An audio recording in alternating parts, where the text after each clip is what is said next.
दोस्तों नमस्कार, ये है मार्गदर्शन फॉर सिविल सर्विसेज। मैं अनुराग चौधरी। दोस्तों घटना चक्र सामान्य अध्ययन पूर्वावलोकन श्रृंखला में प्रस्तुत है। विश्व के भूगोल के अंतर्गत चंद्रमा, क्षुद्र ग्रह, धूमकेतु एवं उल्कापिंड से संबंधित महत्वपूर्ण प्रश्नों का रिवीजन, जो आपके आगामी विभिन्न परीक्षाओं के लिए बहुत ही उपयोगी है। तो आइए शुरू करते हैं आज का वीडियो। घटना चक्र सामान्य अध्ययन पूर्वावलोकन श्रृंखला के अंतर्गत चंद्रमा, क्षुद्र ग्रह, धूमकेतु एवं उल्कापिंड से संबंधित महत्वपूर्ण प्रश्नों का रिवीजन। दोस्तों चंद्रमा हमारी पृथ्वी का उपग्रह है और उपग्रह वे आकाशीय पिंड होते हैं जो अपने अपने ग्रहों की परिक्रमा करते हैं और अपने ग्रह के साथ साथ सूर्य की भी परिक्रमा करते हैं।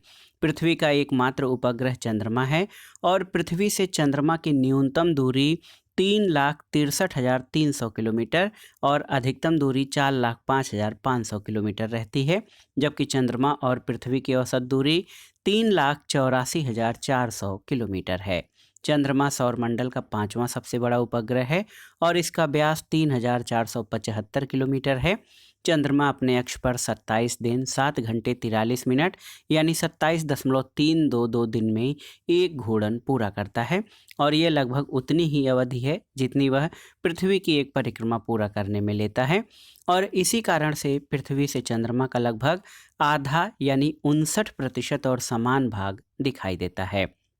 आप जान लीजिए दोस्तों, चंद्रमा पर वायुमंडल का अभाव है। इसी कारण चंद्रमा पर दो व्यक्ति एक दूसरे की बात नहीं सुन सकते।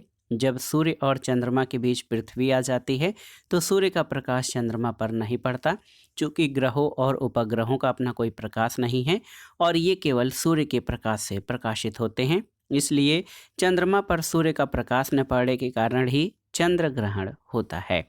तो आइए प्रश्नों पर आते हैं। पहला प्रश्न है, मानव ने चंद्रमा पर पहला कदम कब रखा है? ऑप्शन है 1953, 1963, 1971 या 1969। तो सही उत्तर ऑप्शन डी 1969।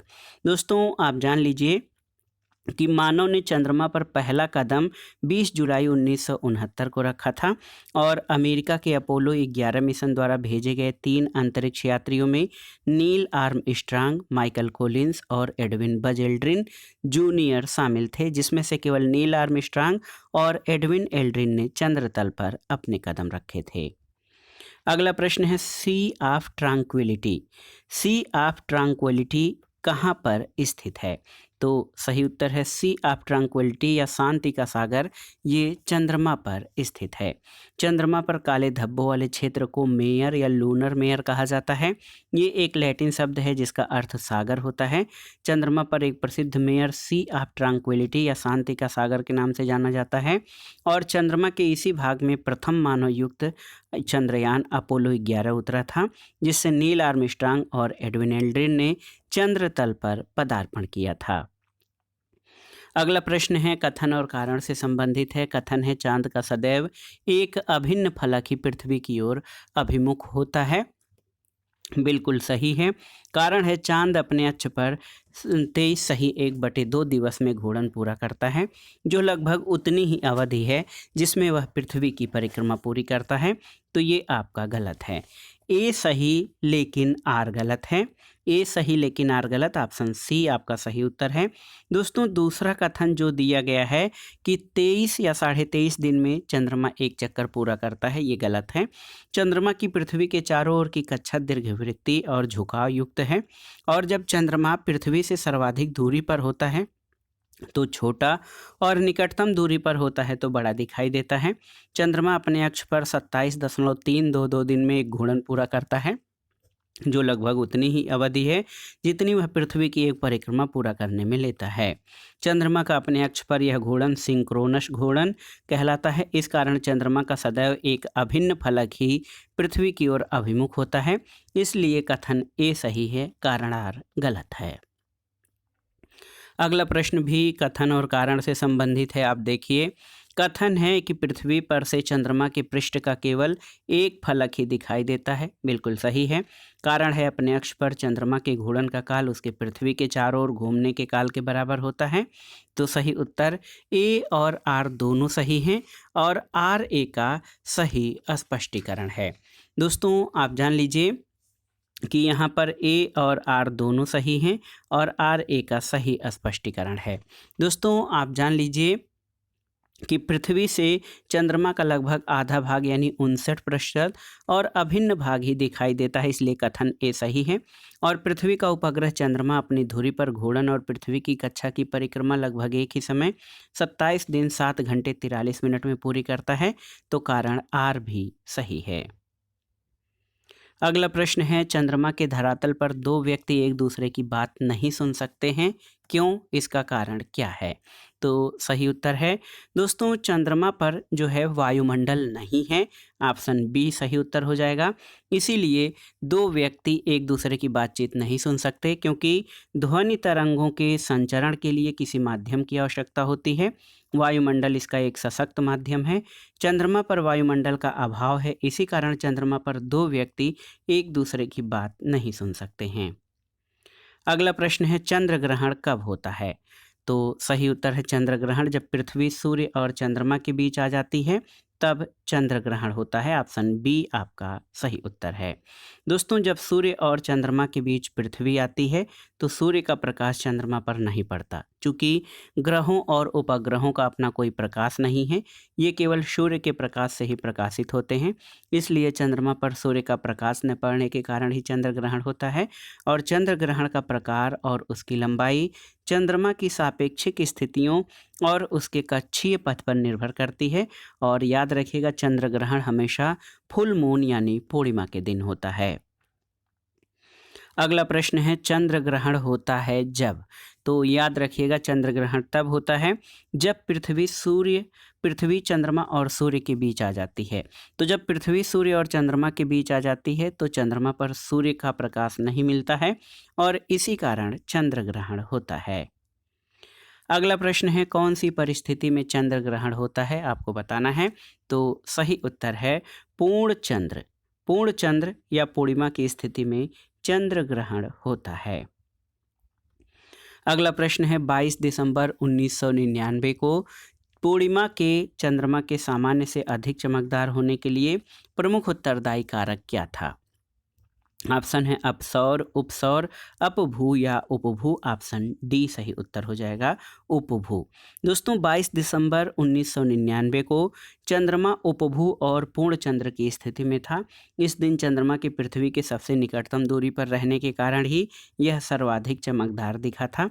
14 नवंबर 2016 को पुनः पूर्ण उपभू की स्थिति बनी थी, जिसमें चंद्रमा 60 वर्षों में सर्वाधिक बड़ा और चमकदार बना दिखाई पड़ा था।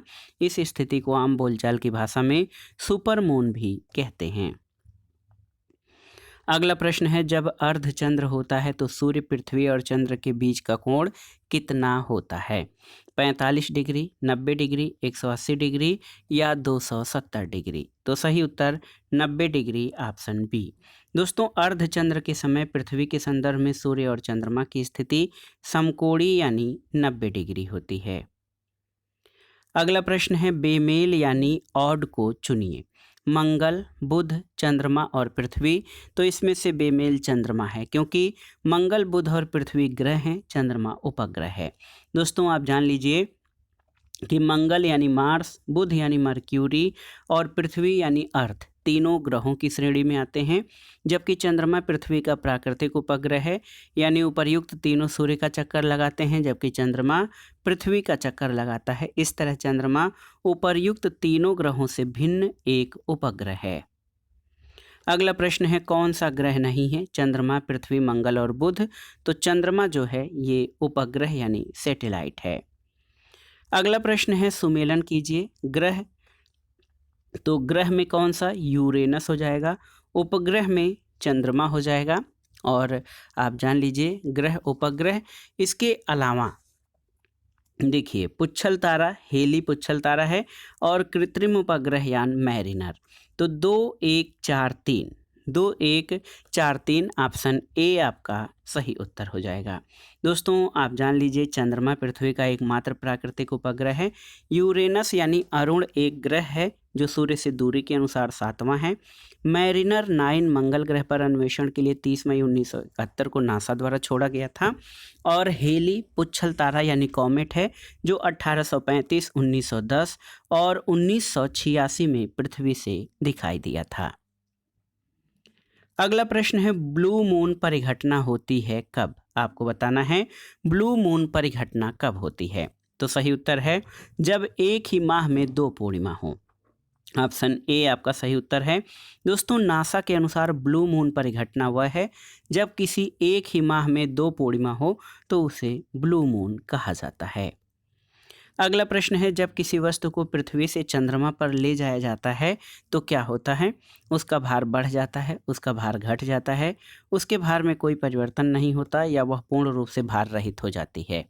तो दोस्तों आप जान लीजिए कि चंद्रमा पर जो गुरुत्वीय त्वरण है वो पृथ्वी पर गुरुत्वीय त्वरण के मान का केवल 1/6 होता है। इसलिए जब किसी वस्तु को पृथ्वी से चंद्रमा पर ले जाया जाता है तो उसका भार घट जाता है। अगला प्रश्न है चंद्रमा की पृथ्वी से दूरी है कितनी?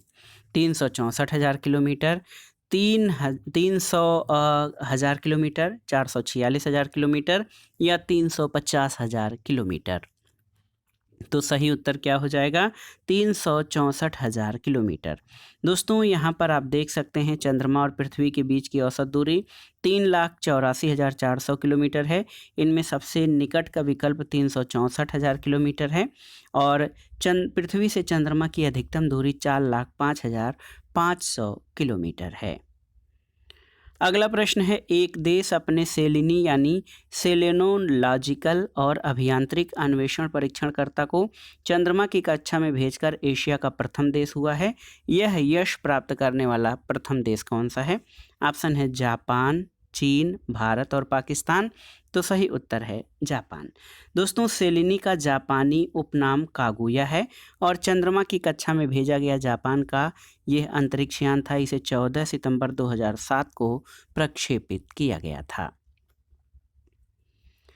अगले प्रश्न पर आते हैं। अगला प्रश्न बहुत ही महत्वपूर्ण है और ये क्षुद्र ग्रह से संबंधित है। दोस्तों क्षुद्र ग्रह या एस्टेरॉयड पथरीले और धातुओं के ऐसे पिंड होते हैं जो सूर्य की परिक्रमा करते हैं और अधिकांश क्षुद्र ग्रह बृहस्पति और मंगल के बीच एक पट्टी जिसको एस्टेरॉयड बेल्ट कहा जाता है उसमें स्थित होते हैं। सभी क्षुद्र ग्रह अनियमित आकार के होते हैं। मंगल और बृहस्पति की कक्षाओं के बीच सूर्य के चारों ओर क्षुद्र ग्रह परिक्रमा करते हैं। अधिकांश क्षुद्र ग्रह छोटे हैं लेकिन कुछ का व्यास लगभग 1000 किलोमीटर तक बड़ा है, जैसे सेरेस। सौरमंडल में अवस्थिति के अनुसार क्षुद्र ग्रहों को जो है मुख्य पेटी, खगोलीय इकाई, मुख्य पेटी में खगोलीय इकाई जो होते हैं सूर्य से 2-4 खगोलीय इकाई की दूरी पर मंगल और बृहस्पति ग्रहों के बीच जो चट्टानी टुकड़े होते हैं। इस बेल्ट को 8 समूहों में उनके प्रमुख क्षुद्र ग्रहों के नाम पर बांटा गया है: हंगेरियस, फ्लोरास, फोकिया, कोरोनिस। इसके अलावा ईओस, थेमिस, सिबेलस, हिल्डास और पृथ्वी के निकट के क्षुद्र ग्रह 4 मुख्य कक्षाओं में होते हैं: अमोर्स, अपोलोस, एंटेस और आर्टिरास। दोस्तों इटली के खगोल शास्त्री पियाजे ने क्षुद्र ग्रह सेरेस की खोज की थी। क्षुद्र ग्रहों से संबंधित प्रश्नों को देख लेते हैं। पहला प्रश्न है मंगल और बृहस्पति की कक्षाओं के बीच सूर्य के चारों ओर परिक्रमा करने वाले शैल के छोटे टुकड़ों के समूह को क्या कहते हैं? तो इसे क्षुद्र ग्रह यानी एस्टेरॉइड्स कहा जाता है। दोस्तों मंगल और बृहस्पति की कक्षाओं के बीच सूर्य के चारों ओर क्षुद्र ग्रह परिक्रमा करते हैं।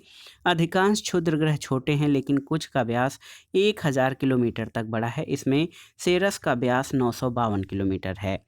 सौरमंडल में अवस्थितियों के अनुसार जो क्षुद्र ग्रह होते हैं उनको श्रेणीबद्ध किया जाता है। मुख्य पेटी, तो आप जान लीजिए मुख्य पेटी में सूर्य से 2 से 4 खगोलीय इकाई की दूरी पर मंगल और बृहस्पति का ग्रहों के बीच जो चट्टानी टुकड़े होते हैं इस समूह के प्रमुख क्षुद्र ग्रह हंगेरियस, फ्लोरस, फोकिया और कोरोनिस, ईओस, थेमिस, सिबेले और हिल्डास हैं। जबकि पृथ्वी के निकट के क्षुद्र ग्रहों में एटेन, अपोलो, अमोर और अटीरा है और ट्रांजन्स में बृहस्पति के लैग्रेंज बिंदु के समीप स्थित होते हैं। अगला प्रश्न है, क्षुद्र ग्रहों के विषय में निम्नलिखित कथनों पर विचार कीजिए। यहाँ पर 3 कथन आपके दिए गए हैं। पहला है, क्षुद्र ग्रह सूर्य की परिक्रमा करने वाले विभिन्न आकारों के चट्टानी मलबे हैं, सही है। दूसरा है, अधिकांश क्षुद्र ग्रह छोटे हैं किंतु कुछ का व्यास 1000 किलोमीटर तक बड़ा है, तो ये भी आपका सही है। तीसरा है, क्षुद्र ग्रहों की कक्षा बृहस्पति और शनि की कक्षाओं के मध्य है, तो ये आपका गलत है। तो सही उत्तर क्या हो जाएगा? 1 और 2 आपके सही हैं। ऑप्शन सी आपका सही उत्तर है। अगला प्रश्न है, सौरमंडल में क्षुद्र ग्रह या एस्टेरॉयड छोटे खगोलीय पिंड हैं। ये जिन ग्रहों के मध्य पाए जाते हैं वे हैं कौन कौन से? तो आप जान लीजिए, क्षुद्र ग्रह मंगल और बृहस्पति ग्रह के बीच एक पट्टी के रूप में पाए जाते हैं। अगला प्रश्न है दोस्तों, क्षुद्र ग्रह और धूमकेतु के बीच क्या अंतर होता है, आपको बताना है। तो यहाँ पर क्षुद्र ग्रह लघु चट्टानी ग्रहिकाएं या प्लेटेनाइट्स होते हैं, जबकि धूमकेतु हिमशीतित गैसों से निर्मित होते हैं जिन्हें चट्टानी और धातु पदार्थ आपस में बांधे रखते हैं। बिल्कुल सही है। दूसरा है कि क्षुद्र ग्रह अधिकांशतः बृहस्पति और मंगल के परिक्रमा पथों के बीच पाए जाते हैं, जबकि धूमकेतु अधिकांशतः शुक्र और बुध के बीच पाए जाते हैं। ये आपका सही नहीं है। तीसरा है, धूमकेतु गोचर दीप्तिमान पुच्छ दर्शाते हैं जबकि क्षुद्र ग्रह यह नहीं दर्शाते। तो यहाँ पर 1 और 3 आपके सही हैं। ऑप्शन बी आपका सही उत्तर है। दोस्तों, धूमकेतु जो हैं सौरमंडलीय निकाय हैं, जो पत्थर, धूल, बर्फ और गैस के बने हुए छोटे छोटे खंड होते हैं। ये ग्रहों के समान सूर्य की परिक्रमा करते हैं। धूमकेतु के 3 मुख्य भाग होते हैं, नाभि, कोमा और पूंछ। नाभि धूमकेतु का केंद्र होता है जो पत्थर और बर्फ का बना होता है। नाभि के चारों ओर गैस और धूल के बादल को कोमा कहते हैं। नाभि और कोमा से निकलने वाली गैस या आयन और धूल 2 पुच्छ का आकार ले लेती है। और धूमकेतु मुख्यतः कुइपर बेल्ट और ऊर्ट क्लाउड में पाए जाते हैं। क्षुद्र ग्रह पथरीले और धातुओं के ऐसे पिंड होते हैं जो सूर्य की परिक्रमा करते हैं, और अधिकांश क्षुद्र ग्रह बृहस्पति और मंगल के बीच की एक पट्टी या एस्टेरॉयड बेल्ट में स्थित हैं। क्षुद्र ग्रहों के बाद आइए धूमकेतु और उल्का से संबंधित महत्वपूर्ण प्रश्नों पर आते हैं। दोस्तों, धूमकेतु कॉमेट्स या पुच्छल तारे आकाशीय धूल, बर्फ और हिमानी गैसों के पिंड हैं जो सूर्य से दूर ठंडे और अंधेरे क्षेत्र में रहते हैं। सूर्य के चारों ओर ये लंबी किंतु अनियमित कक्षा में घूमते हैं। धूमकेतु अपनी कक्षा में घूमते हुए कई वर्षों के बाद जब सूर्य के समीप पहुंचते हैं तो गर्म होकर इसमें से गैसों की फुहारें निकलती हैं जो एक लंबी चमकीली पुच्छ के समान प्रतीत होती है। दोस्तों, आप जान लीजिए कि धूमकेतु जो होता है, ये धूमकेतु का जो पुच्छ होता है, आप जान लीजिए ये सूर्य की विपरीत दिशा में होता है और सौर हवाओं के सहारे ये आगे बढ़ती है। धूल कणों से युक्त पुच्छ जो है सूर्य से उत्पन्न विकिरण के दबाव में बढ़ती जाती है। धूमकेतु के शीर्ष को कोमा कहते हैं। दोस्तों, हैल-बाप या पुच्छल तारा धूमकेतु है। 23 जुलाई 1995 को बृहस्पति की कक्षा के बाहर ये चमक रहा था और इसकी खोज एलन हेल न्यू मैक्सिको और थॉमस बाप एरिजोना ने किया था। दोनों खोजकर्ताओं के नाम के अंतिम शब्दों हेल और बाप को मिलाकर इस पुच्छल तारे का नामकरण किया गया था। दोस्तों, आप जान लीजिए कि जो उल्का होता है, उल्का क्या है, तो आप जान लीजिए कि अंतरिक्ष में तीव्र गति से घूमते हुए अत्यंत सूक्ष्म ब्रह्मांडीय कण को मेटियोराइट्स कहते हैं। जब ये पृथ्वी के वायुमंडल में प्रवेश करते हैं तो अत्यधिक गति और घर्षण के कारण जल जाते हैं, तब इन्हें उल्का या मेटियोर कहा जाता है। ये आकाश में प्रकाश की चमकती हुई चमकीली लकीर की तरह होते हैं जिनको शूटिंग स्टार या फॉलिंग स्टार यानी टूटने वाला तारा कहा जाता है। दोस्तों, पृथ्वी की सतह पर पहुंचने से पहले ये पूर्णतः जलकर राख हो जाते हैं, लेकिन कुछ पिंड वायुमंडल के घर्षण से पूर्णतः जल नहीं पाते और चट्टानों के रूप में पृथ्वी पर आ गिरते हैं, जिनको कि उल्का पिंड कहा जाता है। आइए प्रश्नों पर आते हैं। धूमकेतु की पुच्छ सूर्य से परे दृष्ट होती है, इसका कारण क्या है? तो सही उत्तर, सूर्य द्वारा उत्सर्जित विकिरण धूमकेतु पर भैज्य दाब डालता है, जिससे उसकी पूंछ सूर्य से दूर क्षिप्त हो जाती है। दोस्तों, धूमकेतु या कॉमेट्स सामान्यतः इसमें दो पुच्छ होती है, धूलकणों से युक्त और दूसरा आयोनाइज्ड। दोनों की उत्पत्ति कोमा से होती है। विद्युत आवेशित कणों से युक्त आयोनाइज्ड पुच्छ सौरिक चुंबकीय क्षेत्र से उत्पन्न चुंबकीय बल के विशेष प्रभाव के कारण सूर्य की विपरीत दिशा में होती है और सौर हवाओं के सहारे आगे बढ़ती है, जबकि धूल कणों से युक्त पुच्छ सूर्य से उत्पन्न विकिरण के दबाव से आगे बढ़ती है। तो विकल्प सी आपका सही उत्तर है। अगला प्रश्न है, हेल बाप किसका नाम है? आपको बताना है। पुच्छल तारा, कार्टून चित्र, अंतर्राष्ट्रीय कंपनी या खिलौना? तो सही उत्तर है, ये पुच्छल तारे का नाम है। दोस्तों, आप जान लीजिए, हेल बाप पुच्छल तारा या धूमकेतु है जो 23 जुलाई 1995 को बृहस्पति की कक्षा के बाहर चमक रहा था। इसकी खोज एलन हेल न्यू मैक्सिको और थॉमस बाप एरिजोना ने किया था और इन दोनों ही वैज्ञानिकों के अंतिम नामों के आधार पर इसका नाम हेल बाप रखा गया है। अगला प्रश्न है, सुमेकर लेवी 9 धूमकेतु किस ग्रह से टकराया था? ऑप्शन है प्लूटो, मंगल, बृहस्पति या शनि? तो सही उत्तर है दोस्तों बृहस्पति से। देखिए, ऑप्शन सी आपका सही उत्तर हो जाएगा, बृहस्पति से। दोस्तों, धूमकेतु सुमेकर लेवी 9, ये कॉमेट सुमेकर लेवी 9 की खोज 24 मार्च 1993 में कैलिफोर्निया के पालोमर वेधशाला के वैज्ञानिक ड्यूगेन और कैरोलिन शुमेकर और कनाडा के डेविड लेवी द्वारा की गई थी। ब्रह्मांड में विचरण करता हुआ यह धूमकेतु जैसे ही सौरमंडल के सबसे बड़े ग्रह बृहस्पति के आकर्षण क्षेत्र में आया, 16 से 22 जुलाई 1994 के मध्य बृहस्पति से टकरा गया। इस टक्कर से बृहस्पति ग्रह को कोई नुकसान नहीं हुआ और सौरमंडल के दो घटकों के बीच देखी जाने वाली यह पहली टक्कर थी। अगला प्रश्न और इस वीडियो का आखिरी प्रश्न, उल्का या मेटियोर है क्या? तो सही उत्तर है, उल्का बाह्य अंतरिक्ष से पृथ्वी के वायुमंडल में प्रविष्ट हुए द्रव्य का अंश है। दोस्तों, उल्का या मेटियोर आकाश में पृथ्वी के वायुमंडल में प्रकाश की चमकती हुई चमकीली लकीर की तरह होते हैं, जिन्हें टूटने वाला तारा या शूटिंग स्टार या फॉलिंग स्टार भी कहा जाता है। पृथ्वी के वायुमंडल में प्रवेश करते ही घर्षण से ये चमकने लगते हैं और पृथ्वी पर पहुंचने से पूर्व ही सामान्यतः जलकर राख हो जाते हैं। तो दोस्तों, ये था आज का वीडियो। इसमें हमने चंद्रमा, धूमकेतु और उल्का पिंड से संबंधित महत्वपूर्ण प्रश्नों को सॉल्व किया, जो प्रीवियस ईयर्स में पूछे गए हैं और आपके आगामी परीक्षाओं के लिए बहुत ही उपयोगी हैं। आप इन प्रश्नों को तैयार कर लीजिए। दोस्तों, वीडियो आपको कैसा लगा हमें कमेंट बॉक्स में ज़रूर बताइएगा।